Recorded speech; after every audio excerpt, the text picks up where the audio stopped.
पुढच्या बातमीकडे वळणार आहोत। एकीकडे युती जवळजवळ तुटल्यात जमा आहे, पण दानवेंनी मात्र युतीबाबत सकारात्मक वक्तव्य केलं होतं। यावरून सामनामधून आता दानवेंवरती टीकेचा बाण सोडण्यात आला।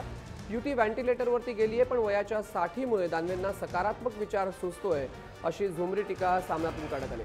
पण याचवेळी भाजपला इशारा देखील देण्यात आला। लाखो शिवसैनिक हीच आमची ताकद, त्यांच्या बळावरती आम्ही कोणतीही अटीतटीची लढाई लढायला सज्ज आहोत असा इशारा देत अप्रत्यक्षरित्या स्वबळावरती लढण्याचा इशारा देण्यात आला।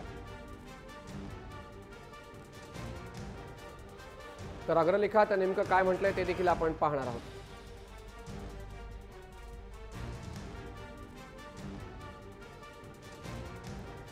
दानवेंनी म्हटलं, युतीबाबत अजूनही सकारात्मक आहोत।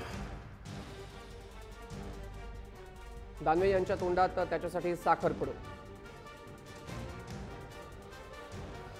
त्यांची भूमिका पाहून युतीवाद्यांना नक्कीच तजेला येईल। दानवेंच्या सकारात्मक भूमिकांनी सध्या महाराष्ट्रात खळबळ उडाली। लक्ष्मी दर्शन घ्या हे तर सकारात्मक सज्जन प्रवृत्तीचंच लक्षण म्हणावं लागेल। 1500च्या नोटा मी देतो तुम्हाला बदलून। दानवेंसारखं नोटाबंदीवरती जालिम मलम कोणीच लावलं नसेल। सकारात्मक दृष्टी घेऊन जीवनात गोडवा आणणाऱ्यांपैकी दानवे एक।